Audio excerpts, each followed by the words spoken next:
the 9th of December, 1971. Bruce Lee did something so fast and impossible that it stopped Johnny Carson in his tracks. He was on the Tonight Show stage across from Bruce Lee. It was caught on film. 40 million people in the US saw it. But Bruce Lee had just saved Johnny Carson's life. No one in the crowd, on the set, or even Johnny himself knew this. For 12 years, no one would know how he did it.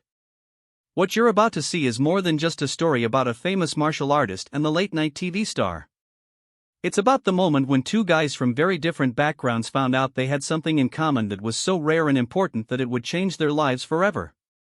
Before we start, though, I see a lot of messages in the comments from people who didn't read the newsletter. Please do me a favor and double-check to see if you are a member to this channel. This would be very helpful.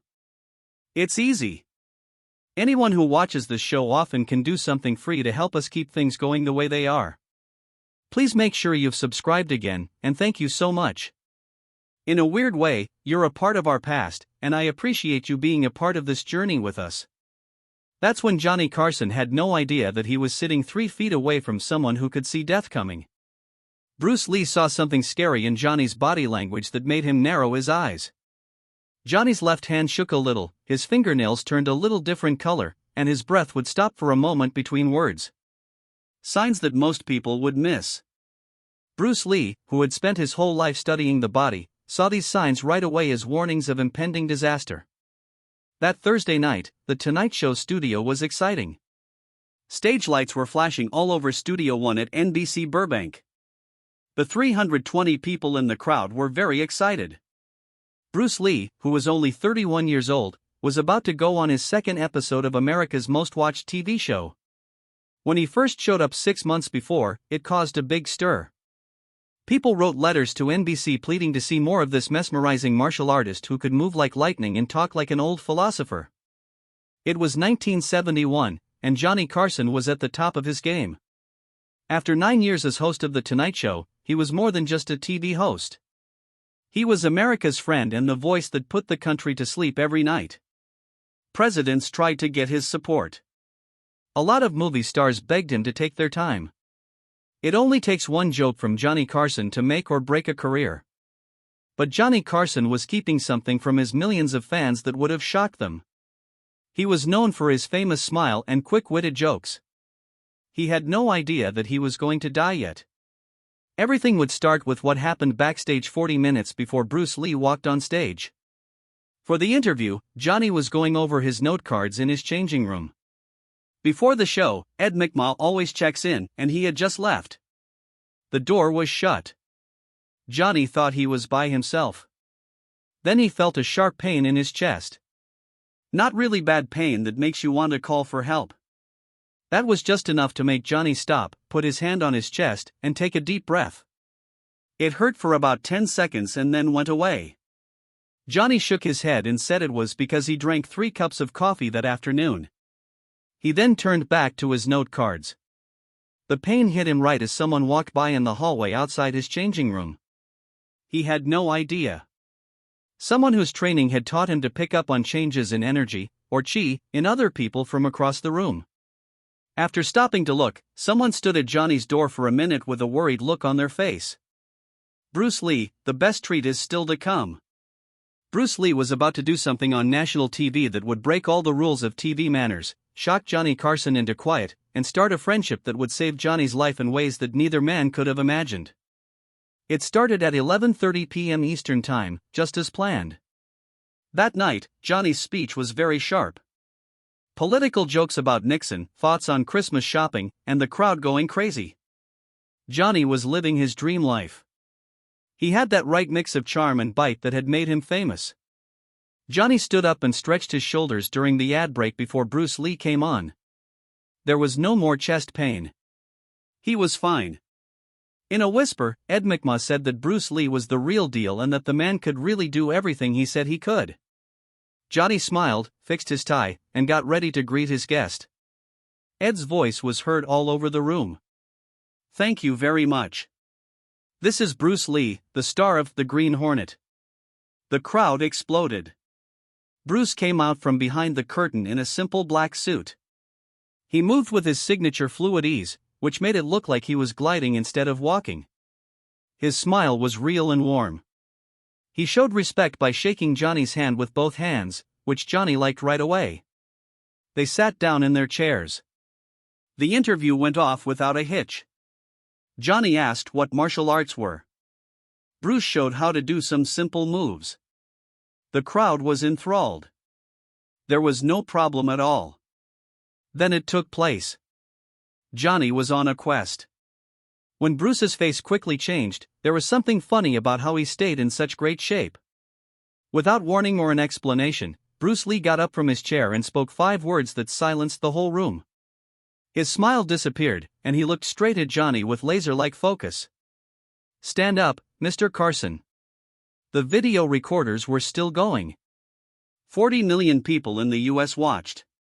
Johnny Carson had been on TV for almost 10 years and had interviewed thousands of people. He was proud of the fact that he had never been caught off guard. But he had no idea what was going on. Wait, don't miss this part. What you are about to see has never been fully explained before this. Something changed in that studio when Bruce Lee stood up and told Johnny Carson to stand up. No one could quite explain it. Johnny's first thought was to just laugh it off. That was his job, after all. Don't stress out. Make sure the crowd is at ease. He gave her the famous Carson smile and began to joke. "Bruce, if you're going to make a move on me, you should know that I have a great lawyer." Bruce stopped smiling, though. In a soft but firm move, he raised his hand to show that this is serious. "Please, Mr. Carson," Bruce said again and again, his voice calm but strong enough to cut through all the other sounds in the studio. People didn't know whether to laugh or keep quiet when he said, "Stand up right now." This wasn't written in the plot. The director was frantically pointing to his assistant director. "What's going on? Did we miss something in the pre-in?" Ed McMahon was almost up from his chair, ready to step in if things were going badly. When Johnny looked around the room and saw that Bruce was acting honestly, he slowly got up. "Bruce, I'm ready now. What is this about?" Bruce got closer, but not in a scary way. He moved closer like a doctor walking up to a patient. He pointed to the left side of Johnny. "Your left arm." "May I?" Johnny put out his left arm. Worry was written all over his face. There was a zoom in. About 40 million people leaned closer to their TVs. Bruce grabbed Johnny's left hand and put 2 fingers on the inside of his wrist. Not harsh, soft, or exact. He held them there with his eyes closed in full attention for about 5 seconds. When he opened his eyes, it was clear that he was worried. Bruce asked in a low voice, "When was the last time you saw a doctor?" Like a thunderclap in a library, the question hung in the air. Johnny tried to avoid the subject by making fun of it. "I go to the dentist pretty often," but Bruce wouldn't have it. "Your heart, Mr. Carson. When was the last time someone checked it?" The studio stopped making any noise at all. Nothing was heard except for the hum of the cameras and the breaths of 320 people. Johnny's smile grew weak. "Hey Bruce, we're live on TV." Bruce said in a soft but strong voice, "I'm not sure this is your pulse is irregular, a lot of the time, and I can feel something else in your chi and energy. There is a problem with your heart and blood vessels. I'm not sure what it is, but I know it's bad." Ed McMahon was now standing up. The director stopped pretending to be in charge of the show. It was no longer fun to do this. It had changed into something else. Johnny Carson, who had been in front of presidents and movie stars and stayed calm, looked really upset. "Bruce, I'm fine. I mean, I had some chest pain earlier," but he stopped himself when he realized he had said something he didn't mean to. Bruce's face got darker. "I had chest pain about an hour ago, but it went away. It wasn't anything." Bruce said, his voice rising a little with earnestness, "It wasn't nothing. I am not a doctor, Mr. Carson, but I have studied the human body all my life. If your energy is blocked or your blood isn't moving right, I can tell. Right now, something in your body is screaming for help." The crowd was clearly worried now. A number of women had their hands over their mouths. Some men in the back rows stood up to get a better view. An interesting talk with a martial arts master was planned to be fun. It had turned into a medical disaster that was being shown on TV across the country. Later, Bruce Lee did something that people would either call brilliant or crazy, depending on who they asked. This shocked everyone even more. He looked at the camera. Johnny, the people in the room, the TV camera, and the 40 million Americans watching at home, not to any of them. Does anyone here work as a doctor? Bruce asked, and it was easy to hear his voice. Or anyone who watches at home and is a doctor? Mr. Carson needs to see a doctor. Johnny began to protest now. Bruce, calm down. This is rather embarrassing. I'm okay. Bruce turned back to him and said, You're not okay. He then said, Please, Mr. Carson, I have seen this before. My own master, my teacher, in a voice that was so quiet that only the speakers could pick it up. He didn't appear to notice the signs. He told everyone everything was okay. He was dead after 3 weeks. Do not make the same mistake. Everything was cut through by Bruce's voice, which was full of fear, urgency, and grief. It wasn't about putting on a show. It wasn't about getting attention. This was a person desperately trying to help another person. Johnny looked into Bruce's eyes and saw something that made him lose his cool. He really saw fear. He saw a man who was bound to make sure that never again would he lose someone he loved. Okay, Johnny said in a low voice. When asked, Okay, Bruce, what do you want me to do? Bruce looked back at the crowd. We need a doctor right now. No one moved for about 15 seconds. Even the people in the crowd had trouble understanding what they were being told to do because the whole thing was so strange and had never happened before. A man in the 7th row then got up. He wore glasses and a pullover sweater. He was about 50 years old. It was clear that his voice was shaky. I work as a doctor. Thanks, Dr. Robert Mitchell. My wife and I went to see the show. Bruce's face washed with relief that could be felt. Doctor, please come up here. Please check out Mr. Carson. The guards helped Dr. Mitchell get to the stage. What was going on with that man? It was his plan to see Johnny Carson make people laugh. Additionally, he was being asked to do a medical check live on TV. In spite of everything, Johnny was still trying to keep some control over things. Doc, I'm so sorry this happened. I think Bruce is being a little crazy here.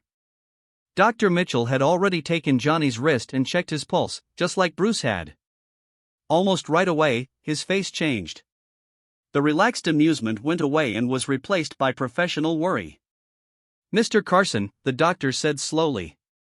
Your heart rate is very irregular. I think you might have atrial fibrillation or something even worse. Have you been having any other symptoms, like shortness of breath, tiredness, or chest pain? Johnny paused, then nodded. The chest pain. Dr. Mitchell looked at the camera, then at Johnny, then at the bruise, and then back at him. Mr. Carson, he said, I don't want to scare anyone, but you need to go to the hospital tonight. This isn't something to wait on. That's when Johnny Carson did something he had never done in over 2,000 episodes of The Tonight Show. He looked right at the camera and said, I think we need to end the show early tonight, folks. Right here is where everything changed. What happened in the next 2 hours was much worse than what you have seen so far. Because as soon as the cameras stopped rolling, Bruce Lee did something that showed the world a side of him they had never seen before. The studio lights dimmed, and the confused and worried audience was ushered out. Many of them were crying. Ed McMahon stood still at his desk, his famously loud voice reduced to a whisper. To keep his cool, Johnny Carson gave a weak smile and said, I think so, Ed. I mean, I feel fine. Maybe Bruce is overreacting. I am not overreacting, Bruce replied firmly. He moved to Johnny's side and put one hand on Johnny's shoulder, not to restrain, but to protect him. Dr. Mitchell, what do we need to do? Dr. Mitchell asked. He was already on the phone with the Backstage crew, calling for an ambulance. We need to get Mr.